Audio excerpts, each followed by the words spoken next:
Hi everyone, welcome.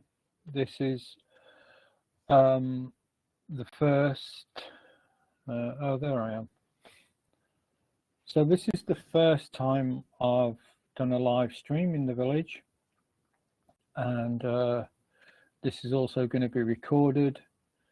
So you might be watching this now, you might be watching it in the future, in my future, if any of that makes sense.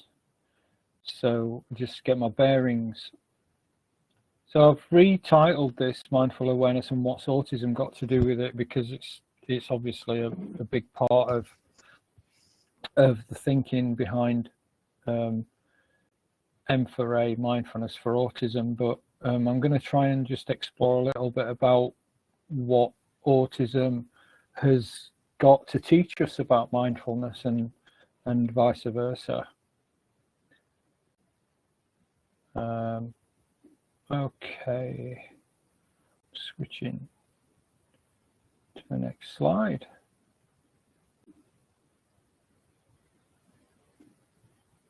Yeah, that looks good. So hopefully you can see the slide, which is a picture of some people sat in different positions, relaxed and alert. So I just want to invite you just to adopt one of these positions. So just sitting comfortably helps to have a straight back, but not too rigid. And you can lie down if you want. Eyes can be closed, or just gazing softly down, or at this picture of flowers. So whichever you choose. Just for 2 or 3 minutes, we're just going to sit quietly and focus on what's happening in the here and now, and actually practice being mindful. So if it helps to take a breath, or if you feel a sigh coming, just let it happen, because this is to do with the vagal nervous system. It's all about feeling safe, and inviting a sense of just whatever's happening, being aware of that, being accepting.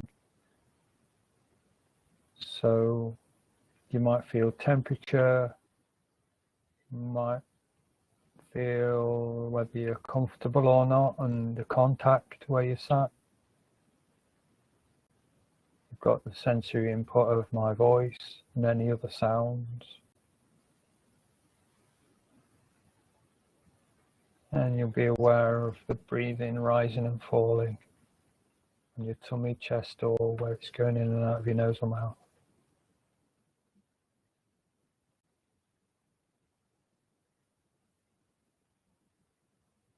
Okay, and finally, the final frontier is the mind. So what's going on with your thoughts and your thinking? And as you notice that, we just acknowledge that the brain's doing its work, and then gently guide your attention back into the moment, using one of those aspects as an anchor: the breath, or the environment, or physical contact.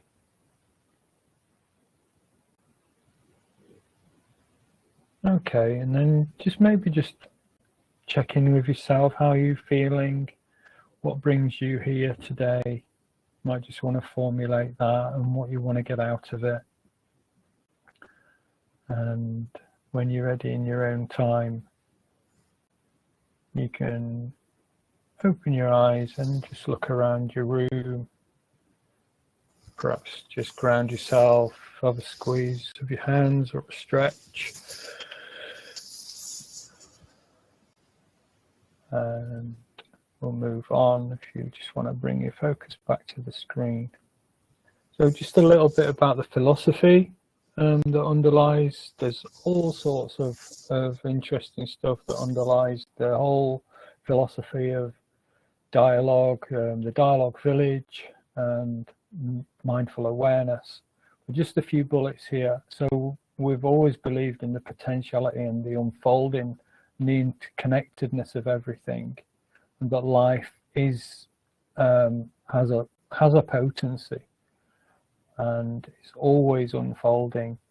And in that respect, the notion of self and autism, which is from the word self, is always evolving. It's an evolving social construct. So as we know, the word autism's only been around 120 years. And self-inquiry has been around for many thousands of years. And so we're all part of that story, that unfolding now. And we've all got an agency and a responsibility in that, and to keep ourselves healed and work within these systems which are all dialogical. Everything's already connected and already communicating with all its different parts. And in a social sense, we've got this sense of belonging. So here in the village, whether you belong to a family or a community or a club or a group of friends, etc., we've all got that sense of relational care for ourselves and each other, and whatever our joint pursuit is. We believe in the strengths of humans, and in the concept of neurodiversity, that we don't conform to the majority just because it is the majority, and the pressures that the majority brings, because everybody's different, and there are groups with less people in. So it's not about the majority, and we don't, in our philosophy, we don't conform to those pressures. And we're against deficit perspectives of autism, medicalized models, and especially behavioral therapy and the rhetorics of tragedy and the over sympathizing and belittling of autistic people. And altogether, the way that all this is supported by mindful awareness is the fact that being mindful creates good thinking, clear thinking together, or right thinking, and from right thinking comes right action. So that's just a little bit about the philosophy. In this presentation, I'm going to cover a few things, and we're going to see why mindfulness and autism overlaps so much. We're going to look at sensory sensitivity, and particularly interested at the moment in the way that humans generally have become desensitized because of the ways that we live. We have to block out a lot of the input especially from advertisements and consumerism and tech everywhere. And what's happening in the realms of social communication with regards to mindfulness, and then some things more specifically about healing and empathy and trauma and interoception, which is body's language, and then moving it out into the wider aspects of relationality, society, and ultimately return to selfhood. So firstly, sensory sensitivity affects 70 to 90% of autistic people. Are you one of those people? And if you're not autistic, then how sensitive are you to the environment? Think about your 5 senses. Are any of them a little bit more sensitive than the others? And if they are, maybe you're verging on the hypersensitive. And the autistic people are sensory seeking. There's a lot of calibrating of sensors going on for autistics. So it's quite usual to, for example, to know an autistic person who's got a hypersensitivity in one area and will avoid certain sounds, but then goes out and seeks certain intense sounds in order to gain that sense of regain that sense of control and calibration of the nervous system. And then, of course, there's sensitivity to the social and relational aspects, which includes the sensory environment, but then also adds the implications and dimensions of socializing and expected ways of socializing.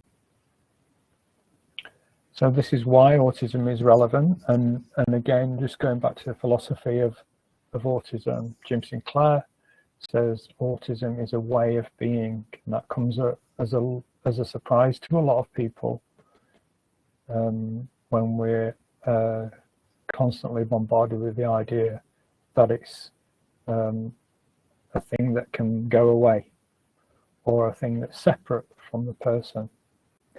And a little bit deeper to that is Erin Manning's philosophy about the autistic perception is a deep sensitivity to the coming into itself of form in experience. It's a bit of a mouthful.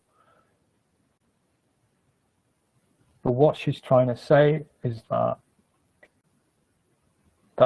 something to do with filtering, and the autistic way of being is more about the gestalt and taking in the whole of the experience, the whole of that person's experience, in a different way to what most people take it in. And instead of chunking or being quick to name, categorize, use nouns, there's more of an emphasis on the whole, the gestalt. And that can be problematic, and it can be advantageous. And if you just bear in mind the whole thing about mindful awareness, when you think about these, you might start to get a sense of why mindfulness is very pertinent to the field of autism and hypersensitivity. So I'm not going to go into all of these theories, but worth looking up. Dinah Murray and colleagues, monotropism. There's a website, monotropism.org, which is fascinating. And I'm going to go into double empathy problem in a minute, but let's just mention something about Laurie Hogenkamp's peripheral minds of autism and the stress adaptation theory, because that relates to the community and the society and what we're trying to do here with Dialogue Village. And what Laurie talks about, and I'm really excited to be having her as a podcast guest sometime soon. What she talks about is the fact that we used to live in more traditional societies, and when societies and our communities were smaller and more manageable and more interconnected, we'd have more of a tendency to embrace, more of a philosophy to embrace difference. And that would mean that there were more complete societies and communities, because people, as she calls, on the periphery, so the inventors, the artists, the sensitive people, the people who think outside the box or without even a box, they're all just accepted. And this is a default of a healthy community.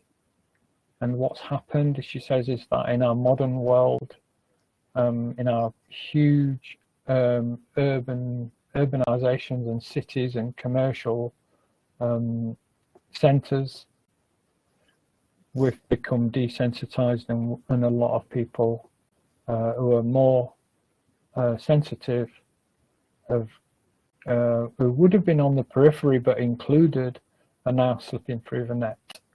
And this is the urgency of what we face today in our societies.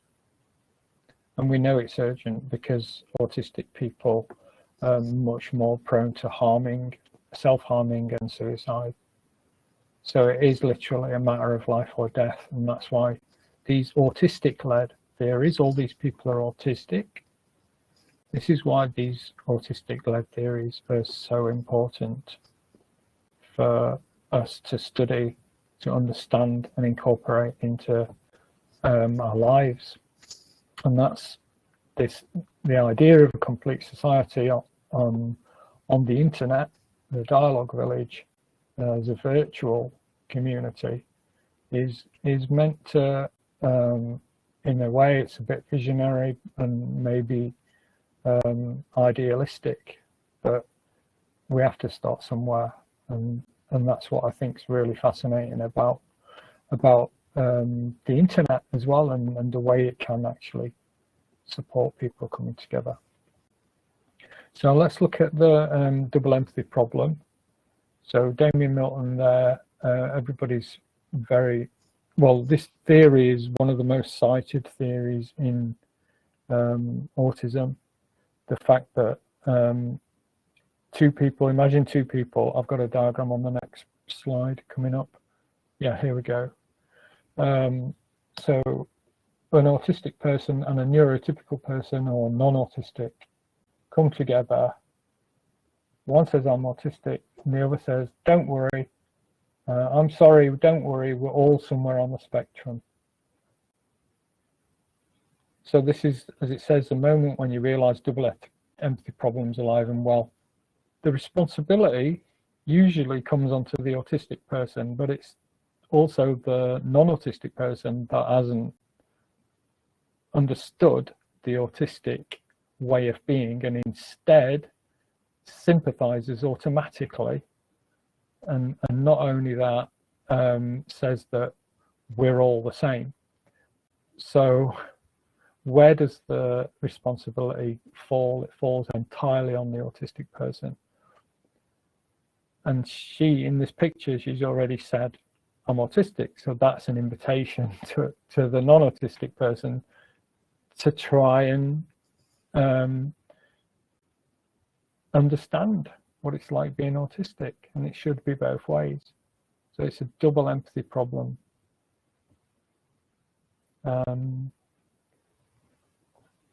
Yeah, there's a bit there about empathy itself. I'm not going to go into that at the moment.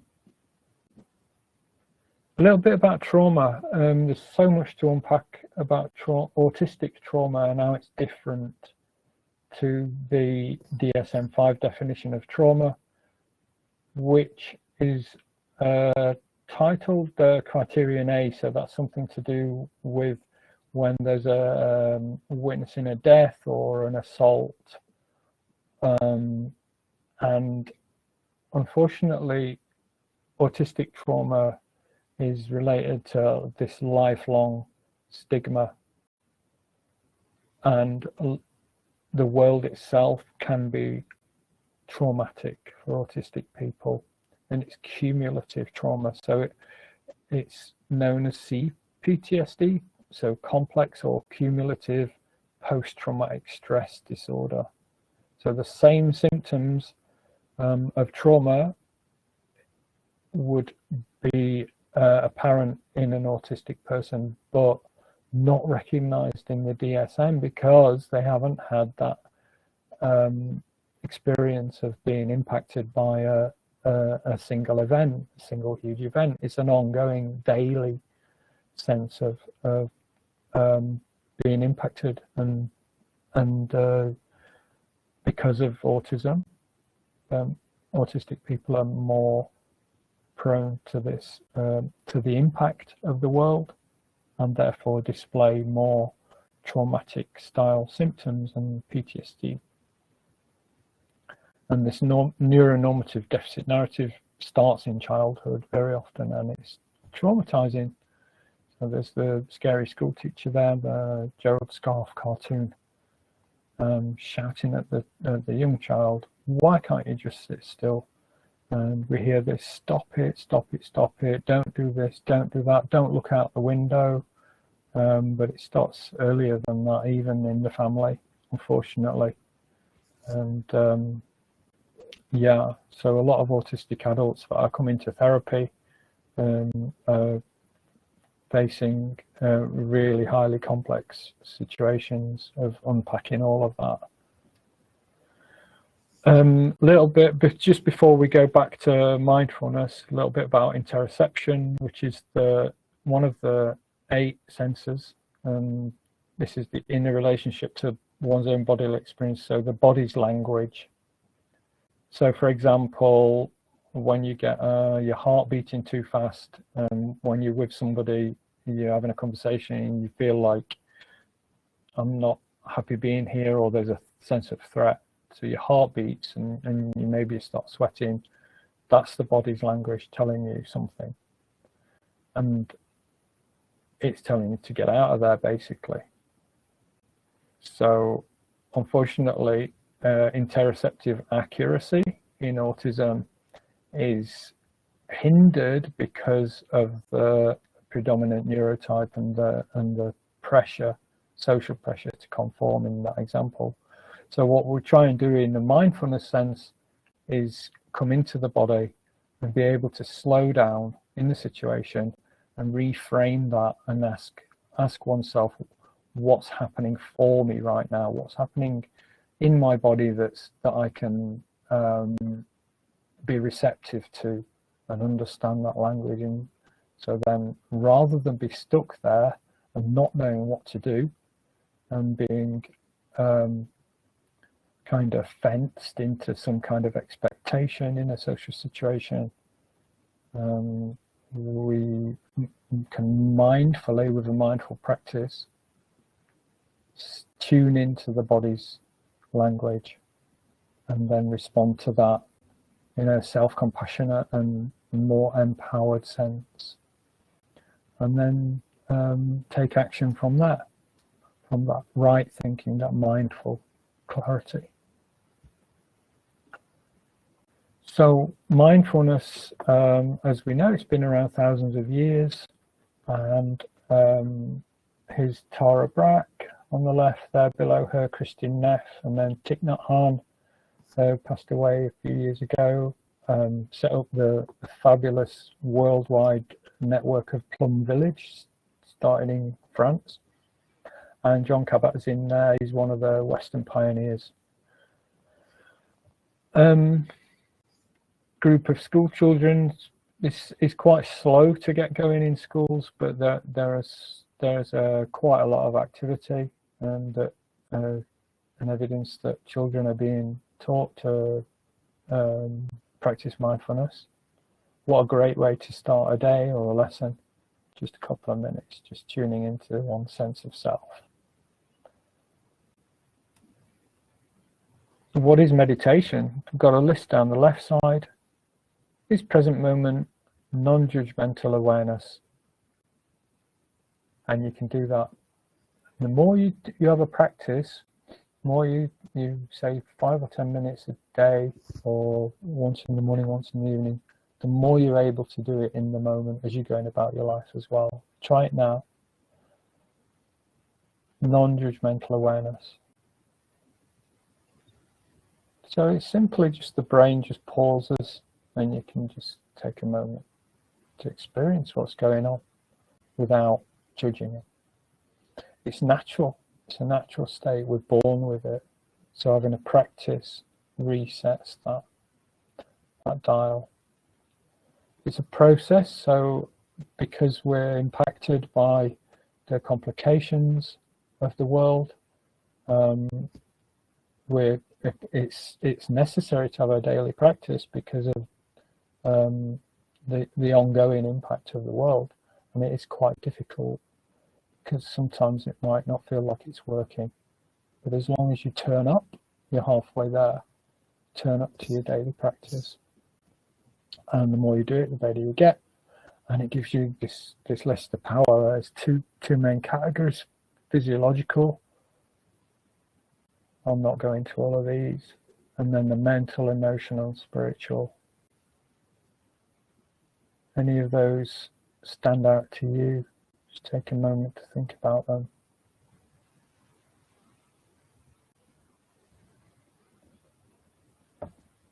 Okay. I like this picture of the two dolphins playing. I like the fact that some animals have got a big smile on their face. I don't know whether that's real or not. But Kabat-Zinn says mindfulness is learning to pay attention moment by moment, intentionally and with curiosity and compassion.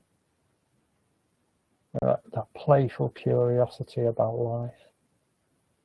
And knowing that compassion is a part of that. And we're in a way innocent to whatever's going on. A little bit of science. There's more and more papers coming out, and this is one a few years ago.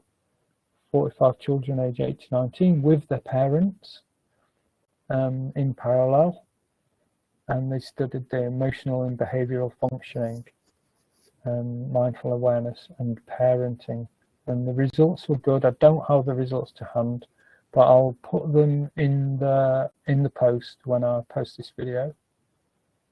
But they were really good and interesting as well, especially for the parents, surprisingly. There's a bit here about therapy, and I'm not going to go into this too much, but I mentioned it earlier. A lot of traumatized autistic people are coming into therapy, and unfortunately some psychosocial therapy is rooted in behaviors and might cause harm. So imagine CBT, for example, is getting come under the magnifying glass a bit because of the expectations of a certain style of thinking, and being told that your thinking's wrong. If you come to therapy for help, can make things worse. That's kind of crudely put. There's a big debate going on about it. And person-centered therapy, even because of the expectations that the autistic person can voice what's going on for them. If you think about alexithymia, which is inability to know what's going on with the emotions, then if you've got therapist has got an expectation that the autistic person can communicate that, then we're already heading into a double empathy problem.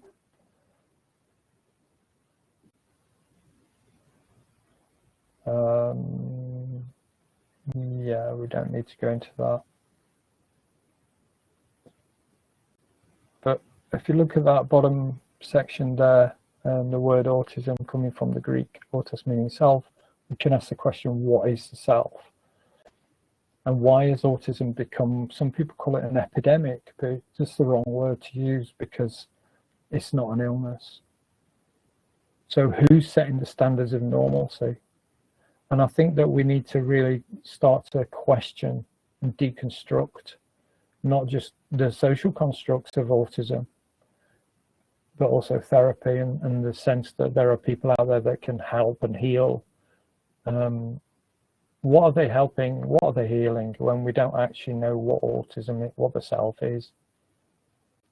And one of the first things that came to me when I was labeled with this Asperger's ADHD thing was, well, I'm not sure I want to be part of the broken society anyway. So you might just want to think, if you're a helper of autistic people, how can I be more mindful with my clients? It's a big question. I mean, it points to the root of therapy and helping anyway, but you might just be starting to think about some of these problems and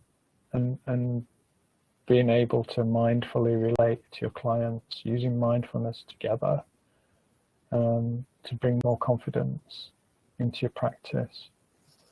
And then just have a think, maybe make some notes about what other questions all this is raising for you. So the Mindfulness for Autism program is still under development, but there's been these 9 themes identified. First of all, recovery from the negative impacts of the modern world. This is a hugely underestimated in the importance of recovery that autistic people need to do, and it's really brings into question the whole arena of society and its aims.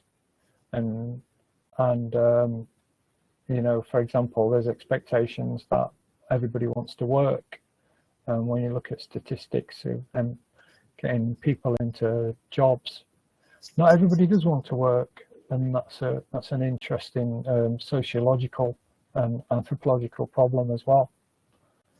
Knowledge is power for autistic people. So again, that mindful clarity and right thinking. movement, qigong, walking, nature, bodily fun, mindfulness in the body, the somatic aspect, and that relates to vagal healing and integration of practices like qigong, but how, for example, Holly Bridges in Australia, in Perth, she's developed something called autism reframing technique using a big gym ball, which I had a go with on a Zoom call a few years ago with her, and she's got some fantastic results there. So we want to look at that in relation to mindfulness as well.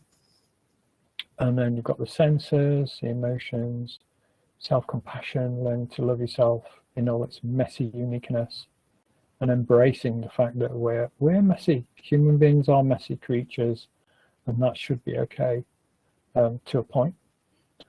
And then the wider aspects of relationships and community and how we relate to everyone else. We're autonomous creatures, but we're not alone. So we're unique, but an individual, but we thrive in communities. And the integrity, so going back to the real me, what is the real you? Do you know? Do you have a sense? Do you ask that question? What kind of value are you getting out of life? And do you feel congruence? Do you feel spiritual levels of contentment? In the philosophy of interbeing and social cognitive science, there's a beautiful phrase from the Buddha: nothing ever exists entirely alone. Everything is in relation to everything else. And an active approach and participatory sense making, which is having a really good moment in the realms of social science, led by Dr. Hannah de Jager and Ezekiel de Paulo and the Mind and Life Europe organization. There's lots of fabulous work going on there, and we're glad to be part of that. Some techniques and practices in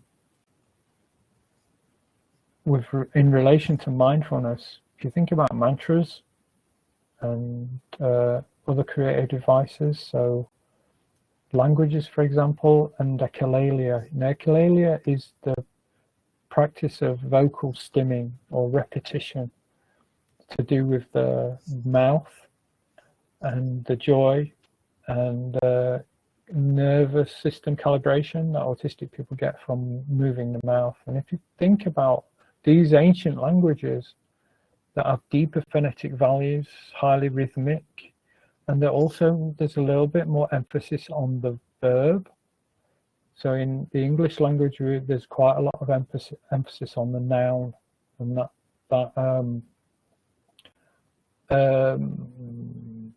tendency to want to name and create and categorize, not create, to name and categorize things. And it can be problematic. It relates to the sense of reductivism in our societies and positivism. And René Descartes has got a lot to answer for since the 17th century, and the way that science drives this rhetoric of the idea that we can take everything apart to see how it works, but forgetting that everything's all interconnected anyway. Yeah, there's a nice little method that you can try with a group of people or yourself even. Picture a pond with lots of fish swimming in it, and think about the fish as different emotions, and close your eyes and just watch the fish. You see the power of the imagination. And the job is for you to be the pond. You could use the sky and birds if you want. There's no need to do anything with the fish or the birds except just watching them.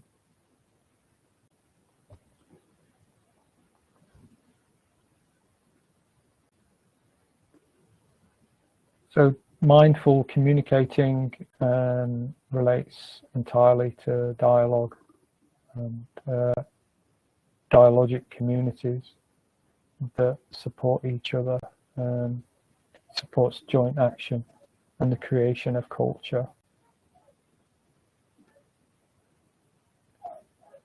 And there's a dog barking outside. I'm quite mindful of that at the moment. So dialogue groups, which you may be aware of, been pushing for a number of years now, just because the whole idea is that we can work together mindfully, and we used to. People used to be more connected with each other. And think about where you live, what's the communication levels like with your neighbours in your community, for example.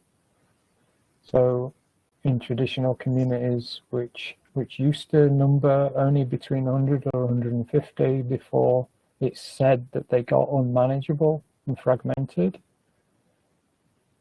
there used to be a lot more dialogue, and a lot of indigenous populations who still practice dialogue today come together saying what needs to be said, come together regularly for that, and if there isn't anything that needs saying, then we sit together in silence. And this is what dialogue groups are essentially about.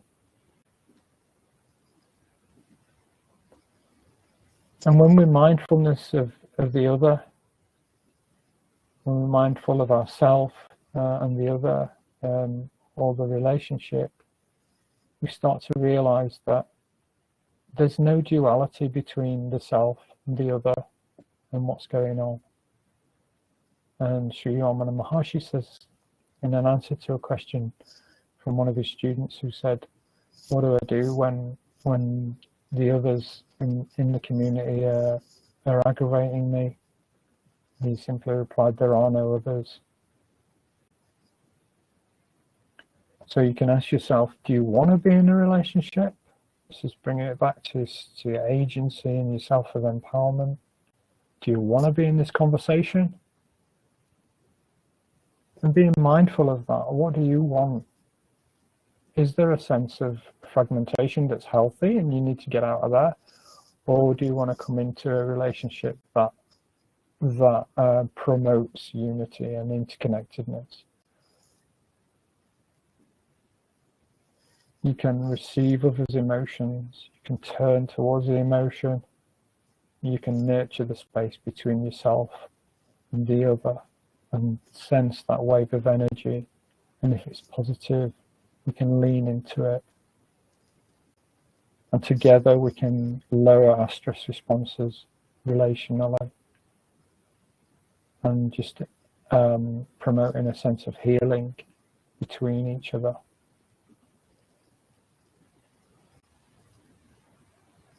So here's a slide that was meant for an interactive group. This is a monologue webinar, but maybe perhaps in the group, if you want to just ask yourself some of these questions. What is relating mindfully?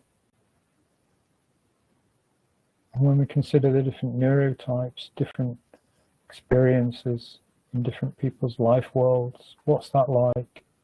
Have you got do you think you've got enough respect for other people's experience of being themselves? Is there enough accommodation of that difference?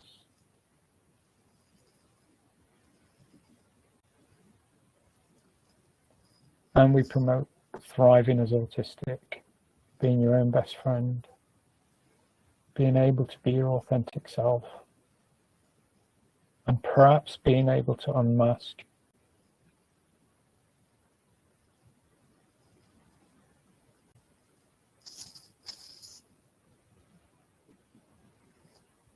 Some techniques. Nature is a fabulous healer. So after this, watching this, you might just want to go out and walk slowly into nature, even on just a patch of grass, or even in your house or wherever you live. We can just try this, just walking around slowly for 5 minutes, naming everything you see, everything you hear, everything you feel, everything you smell. And then every time your mind wanders, just try focusing on your leg again, each leg movement, saying left, right, left. You can do that with a friend too. Some Buddhist phrases, really lovely to think about. Equanimity, everyone is on his or her own life journey. I'm not the cause of this person's suffering, nor is it entirely within my power to take it away.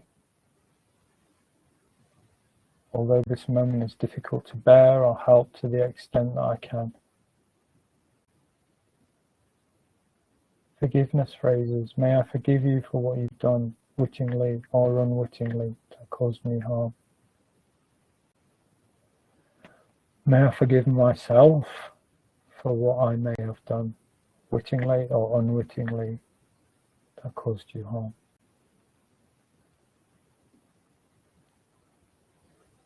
And just for a moment, let's just take a minute just to come into a mindful space together. I invite you to sit straight, maybe close your eyes or look at this picture, and come into that space of being relaxed but alert towards this sense of present moment, non-judgmental awareness. There was a lot of information in that presentation. So just allow that to settle. If it's still going round and round in your mind and you've had enough of listening to my voice, just come back into yourself. Breathe. Breathing in. Breathing out. Aware of the outside, whatever's coming in through your senses. Aware of the inside of the body. Accepting, is there any tension in any areas of your body? Just accepting, noticing, not forcing anything to change.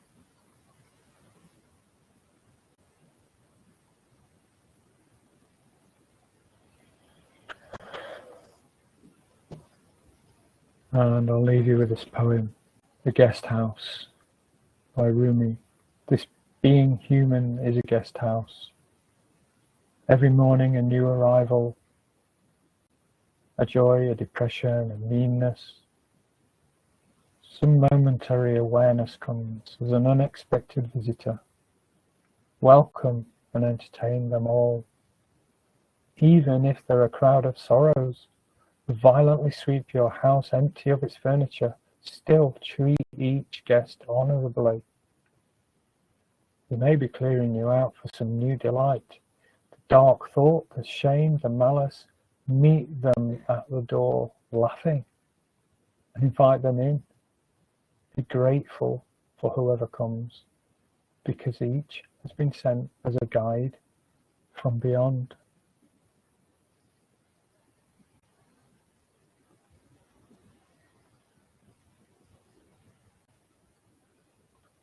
Thank you very much for watching, and look forward to seeing you in the village.